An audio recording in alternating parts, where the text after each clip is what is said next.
The Colors of Space. Chapter 12.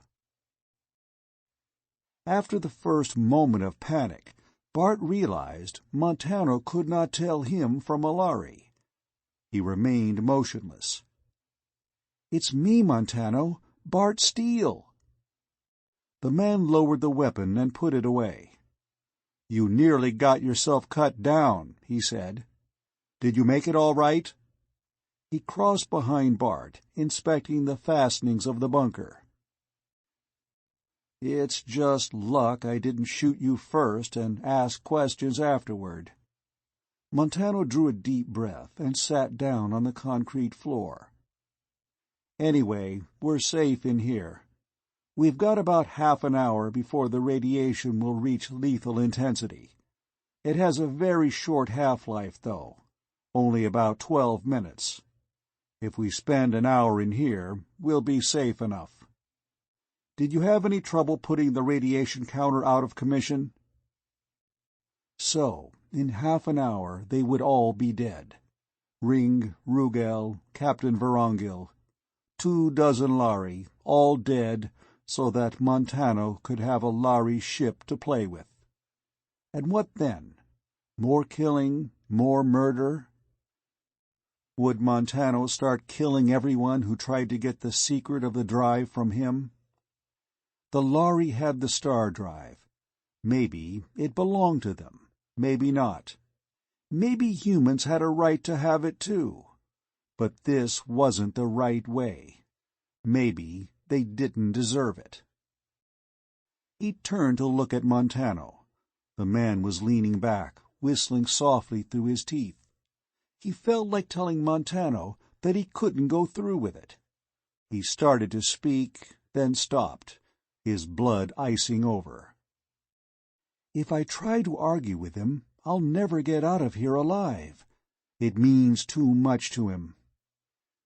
Do I just salve my conscience with that, then? Sit here and let them die? With a shock of remembrance, it came to Bart that he had a weapon. He was armed this time with the energon beam that was part of his uniform. Montano had evidently forgotten it.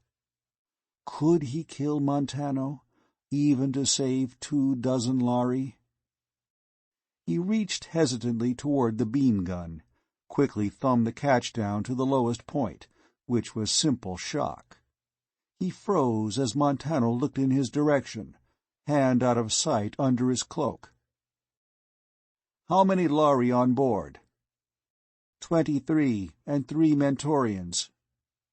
"Anyone apt to be behind shielding, say in the drive chamber?" "No, I think they're all outside." Montano nodded idly. "Then we won't have to worry."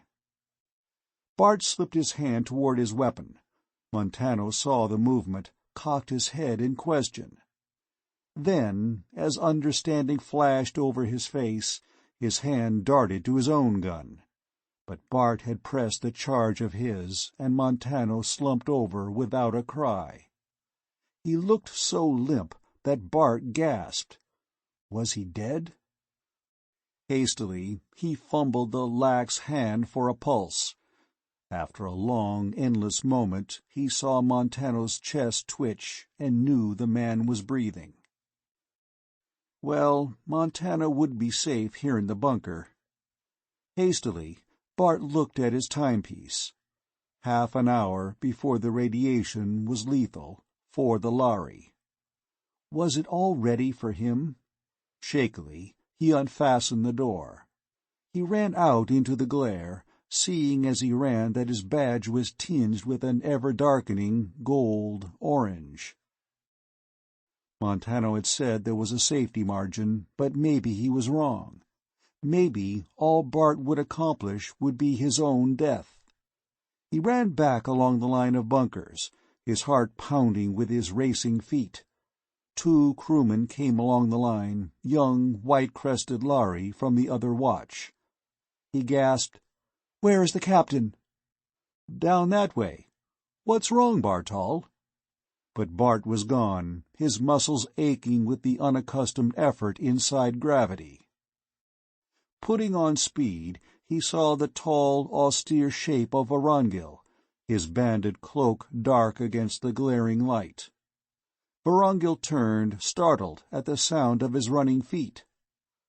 Suddenly, Bart realized that he was still holding his energon ray. In shock and revulsion, he dropped it at Vorongil's feet. "Captain, go warn the men. They'll all be dead in half an hour. There are lethal radiations." "What? Are you sunstruck?" Bart stopped cold. Never once had it crossed his mind what he would say to Vorongil, or how he would make the captain believe his story without revealing Montano. He started to hold up his badge, realized the Lhari captain could not see color, and dropped it again, while Vorongil bent over to pick up the fallen gun. "Are you sunstruck or mad, Bart Hall? What's this babble?" "Captain, everybody on the Swiftwing—" "And speak Lhari," Vorongil demanded, and Bart realized that in his excitement he had been shouting in Universal. He drew a long, deep breath. "Captain, there are lethal radiations being released here," he said. "You have just barely half an hour to gather all the men and get them behind shielding." "The radiation counter is out of order," Vorongil remarked, unruffled. "How can you possibly know?" Bart stood in despair. Could he say, "A ship has landed here"? Could he say, "Check that bunker"? Even if Montano was a would-be murderer, he was human, and Bart could not betray him to the Lhari. There had been too much betrayal. His voice rose in sudden hysteria. "Captain, there's no time. I tell you, you'll all be dead if you don't believe me. Get the men into the ship. Get them behind shielding and then check my story.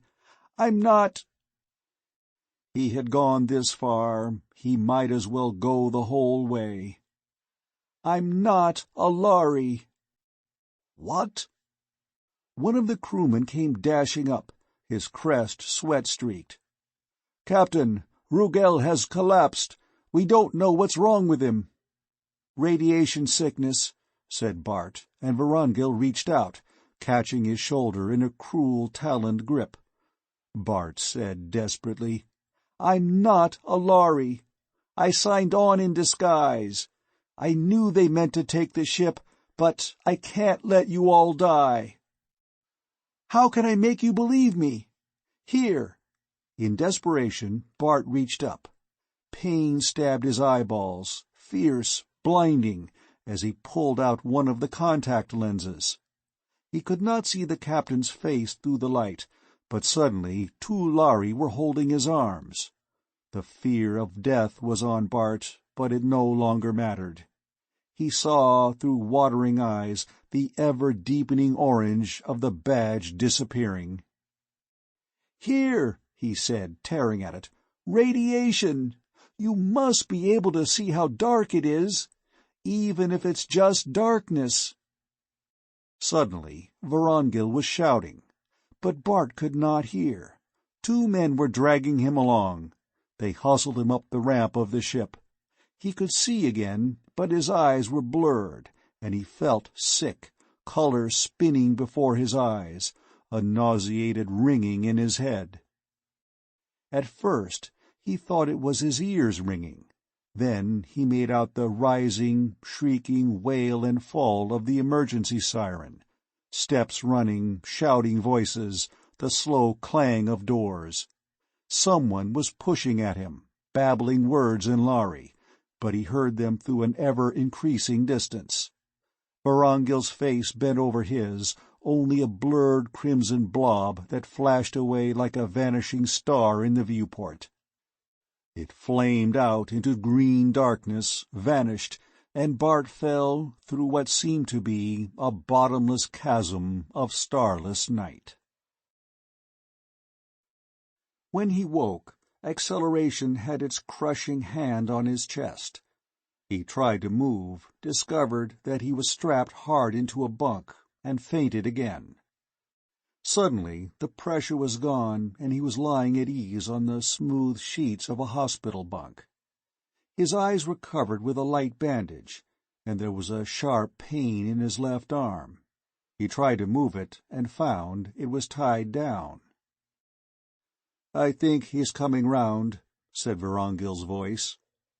"Yes, and a lot too soon for me," said a bitter voice, which Bart recognized as that of the ship's medic. "Freak." "Listen, Baldy," said Vorongil. "Whoever he is, he could have been blinded or killed. You wouldn't be alive now if it wasn't for that freak, as you call him. Bart Hall, can you hear me? How much light can your eyes stand?" "As much as any Mentorian." Bart found he could move his right arm, and twitched the bandage away. Vorongil and the medic stood over him. In the other infirmary bunk a form was lying, covered with a white sheet. Sickly, Bart wondered if they had found Montano. Vorongil followed the direction of his eyes. "Yes," he said, his voice held deep bitterness. "Poor old Rugel is dead.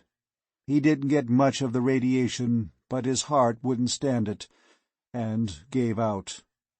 He bowed his head.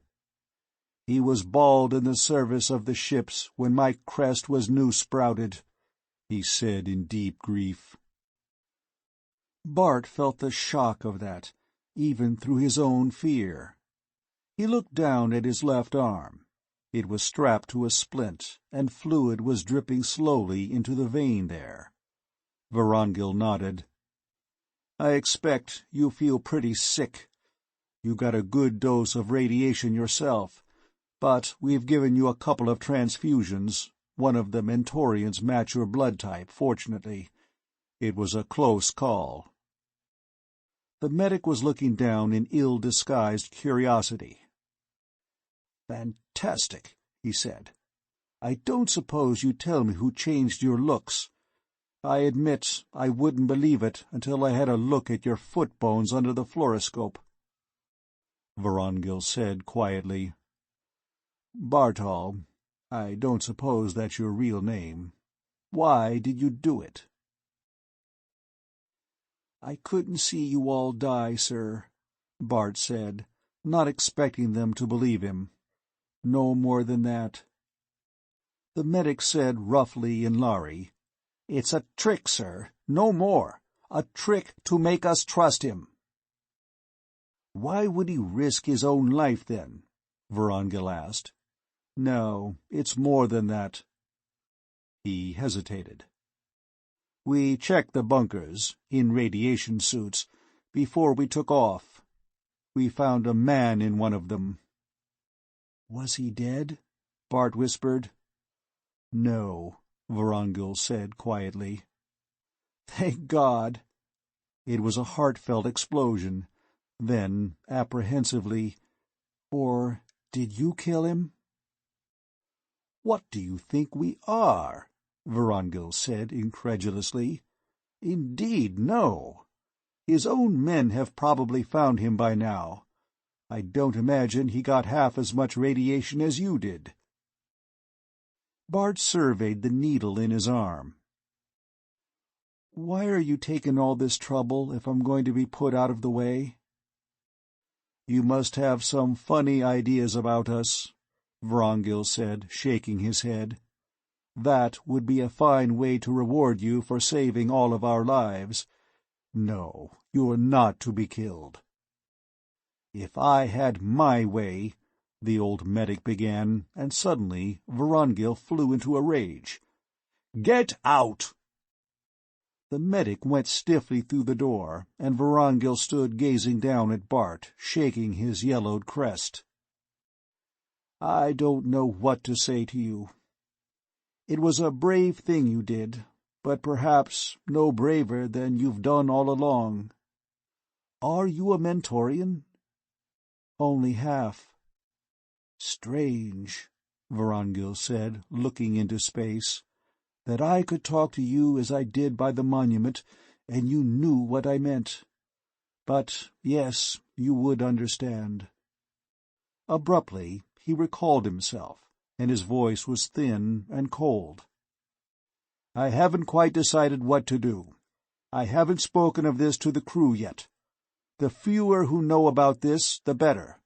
I told them you got a heavy dose of radiation, and you're too sick to see visitors." He sounded kinder when he said, "It's true, you know. It won't hurt you to get your strength back." He went out, and Bart wondered, get my strength back for what? He lay back, feeling weaker than he realized. It was a relief to know he wasn't going to be killed out of hand. And somehow he didn't believe he was going to be killed at all. It wasn't like being a prisoner. The medic brought him plenty of food, urging him to eat. "You need plenty of protein after radiation burns." And if he stayed in the bunk, it was only because he felt too weak to get up. Actually, he was suffering from delayed emotional shock, as well as from radiation. He was content to let things drift. Inevitably, the time came when he had to think about what he had done. He had betrayed Montano.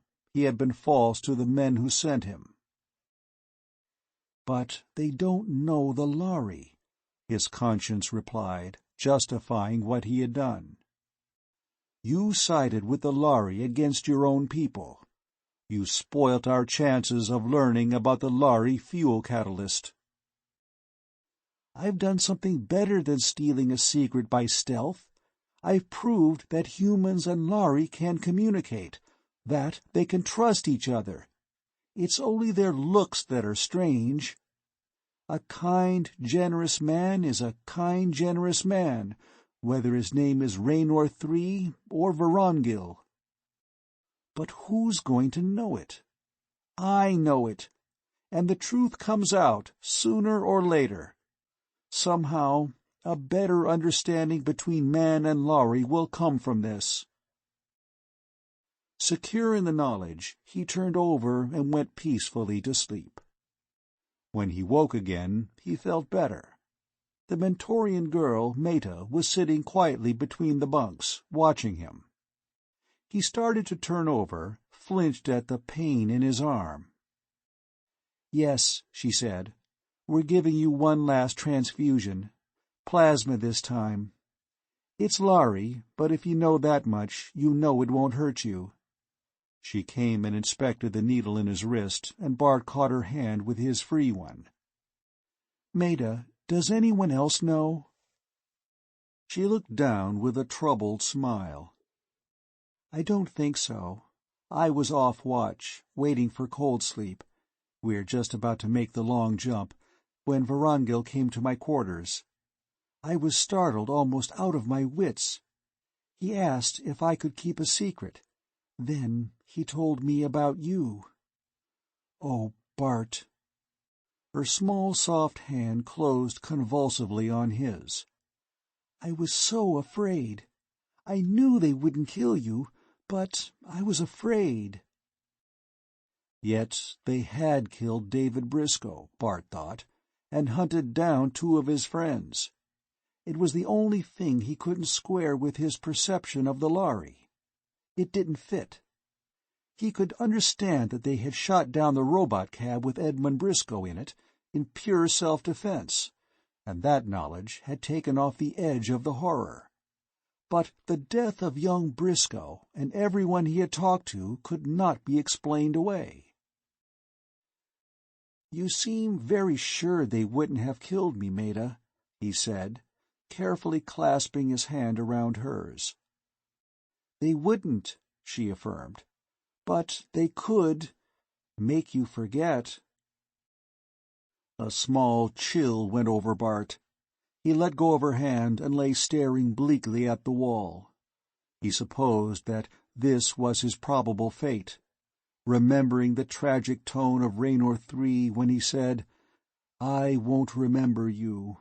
He gritted his teeth, feeling his face twist convulsively. Maeda, watching, misunderstood. Arm hurting? I'll have that needle out of your vein in a few minutes now." When she had freed his arm and put away the apparatus, she came to his side. "Bart, how did it happen? How did they find you out?" Suddenly, the longing for human contact was too much for Bart, and the knowledge of his secret intolerable. The Lhari could find out what he knew, if they wanted to know, very simply. He was in their power. It didn't matter any more. The telling of the story took a long time, and when he finished, Maeda's soft, small kitten face was compassionate. "I'm glad you decided what you did," she whispered. "It's what a Mentorian would have done. I know that other races call us slaves of the Lhari. We aren't. We're working in our own way to show the Lhari that human beings can be trusted. The other peoples, they hold away from the Lhari, fighting them with words even though they're afraid to fight them with weapons, carrying on the war that they're afraid to fight." "Did it ever occur to you, all the peoples of all the planets keep saying, 'We're as good as the Lhari,' but only the Mentorians are willing to prove it? Bart, a Lhari ship can't get along in our galaxy without Mentorians anymore. It may be slower than trying to take the warp drive by force, or stealing it by spying, but when we learn to endure it, I have faith that we'll get it." Bart, although moved by Maeda's philosophy, couldn't quite share it. It still seemed to him that the Mentorians were lacking in something, independence maybe, or drive. "I wasn't thinking about anything like that," he said honestly. "It was simply that I couldn't let them die. After all," he was speaking more to himself than to the girl, "it's their star drive. They found it. And they've given us star trade and star travel, cheaply and with profit to both sides. I hope we'll get the star drive someday. But if we got it by mass murder, it would sow the seeds of a hatred between men and Lhari that would never end. It wouldn't be worth it, Maeda. Nothing would be worth that. We've got enough hate already." Bart was still in his bunk, but beginning to fret at staying there, when the familiar trembling of Acceleration 2 started to run through the ship. It was by now so familiar to him that he hardly gave it a second thought, but Maeda panicked. "What's happening? Bart, what is it? Why are we under acceleration again?"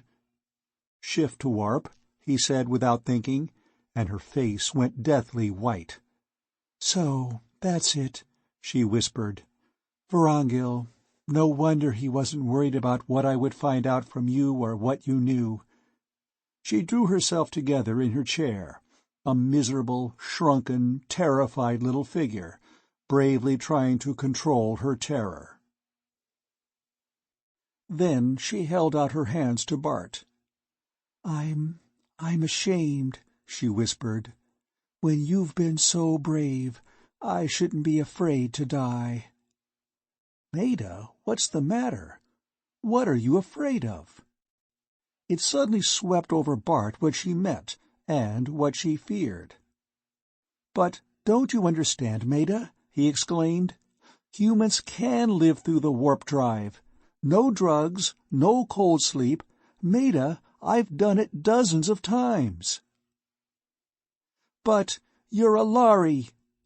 It burst from her, uncontrollable. She stopped, looked at him in consternation. He smiled bitterly. "No, Maeda, they didn't do a thing to my internal organs, to my brain, to the tissues of my body. Just a little plastic surgery on my hands, my feet, and my face." "Maeda, there's nothing to be afraid of. Nothing," he repeated. She twisted her small hands together. "I'm trying to believe that," she whispered. but all my life I've known." The screaming whine in the ship gripped them with a strange, clawing lassitude and discomfort. Bart, gasping under it, heard the girl moan, saw her slump lax in her chair, half fainting. Her face was so deathly white that he began seriously to be afraid she would die of her fear. Fighting his own agonizing weakness, he pulled himself upright. He reached the girl, dug his claws cruelly into her. "Girl, get hold of yourself! Fight it! Fight it! The more scared you are, the worse it's going to be." She was rigid, trembling, in a trance of terror. "You rotten little coward!" he yelled at her. "Snap out of it! Or are all you Mentorians so gutless that you believe any half-baked folk-tale the Lhari pass off on you? You and your fine talk about earning the star drive. What would you do with it after you got it, if you die of fear when you try?" "Oh, you—" She flung her head back, her eyes blazing with rage. "Anything you can do, I can do too." He saw life flowing back into her face, and the trembling now was with fury, not fear. She was fighting the pain, the crawling itch in her nerve ends, the terrible sense of draining disorganization. Bart felt his hold on himself breaking. He whispered hoarsely, "That's the girl. Don't be scared if I black out for a minute." He held on to consciousness with his last courage, afraid if he fainted, the girl would collapse again. She reached for him, and Bart, starved for some human touch, drew her into his arms. They clung together, and he felt her wet face against his own, the softness of her trembling hands. She was still crying a little. Then the blackness closed on him, as if endless, and the grey blur of warp-drive peak blotted his brain into nothingness. He came out of it to feel her cheek soft against his, her head trustfully on his shoulder. He said huskily, "All right, Maeda?" "I'm fine," she murmured shakily. He tightened his hands a little, realizing that for the first time in months he had physically forgotten his Lhari disguise, that Maeda had given him this priceless reassurance that he was human. But, as if suddenly aware of it again, she looked up at him and drew hesitantly away. "Don't, Maeda. Am I so horrible to you then? So repulsive?" "No, it's only—" She bit her lip. "It's just that the Lhari are— I can't quite explain it." "Different," Bart finished for her. "At first I was repelled, physically repelled by myself, and by them. It was like living among weird animals, and being one of the animals. And then, one day, Ring was just another kid. He had gray skin and long claws and white hair, just the way I once had pinkish skin and short fingernails and reddish hair. But the difference wasn't that I was human inside and he wasn't. If you skinned Ring and skinned me, we'd be almost identical. And all of a sudden then, Ring and Vorongil and all the rest were men to me. Just people. I thought you Mentorians, after living with the Lhari all these years, would feel that." She said in slow wonder, "We've lived and worked side by side with them all these years, yet kept so apart. I've defended the Lhari to you, yet it took you to explain them to me." His arm was still round her, her head still lying on his shoulder. Bart was just beginning to wonder if he might kiss her, when the infirmary door opened and Ring stood in the doorway, staring at them with surprise, shock, and revulsion. Bart realized suddenly how it must look to Ring, who certainly shared Maeda's prejudice. But even as he comprehended it, Ring's face altered. Maeda slipped from Bart's arms and rose, but Ring came slowly a step into the room. "I remembered you had had a bad reaction to warp drive," he said. "I came to see if you were all right.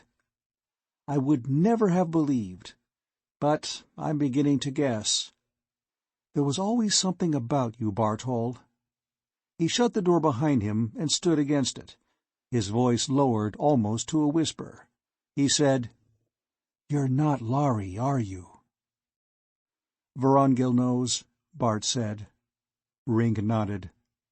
"That day on Lorelis, the crew was talking, but only one or two of them really know what happened. There are a dozen rumors. I wanted to see you. They said you were sick with radiation burns." "I was." Ring raised his hand absently to the still puckered mark on his cheek, saw Bart watching him, and smiled. "You're not worrying about that fight? Forget it, friend. If anything, I admire someone who can use his claws, especially if, as I begin to suspect, they're not his." He leaned over, his hand lightly on Bart's shoulder. "I don't forget so easily. You saved my life, remember? And you're a hero on the ship for warning us all. Are you really human? Why not get rid of the disguise?" Bart laughed wryly. "It won't come off," he said, and explained. Ring raised his hands to his own face curiously. "I wonder what sort of human I'd make." He looked at Maeda's small fingers. "Not that I'd ever have the nerve. But then it's no surprise to anyone that you have courage, Bart Hall." "You seem to accept it." "It's a shock," said Ring honestly. "It scares me a little. But I'm remembering the friendship. That was real. As far as I'm concerned, it still is real."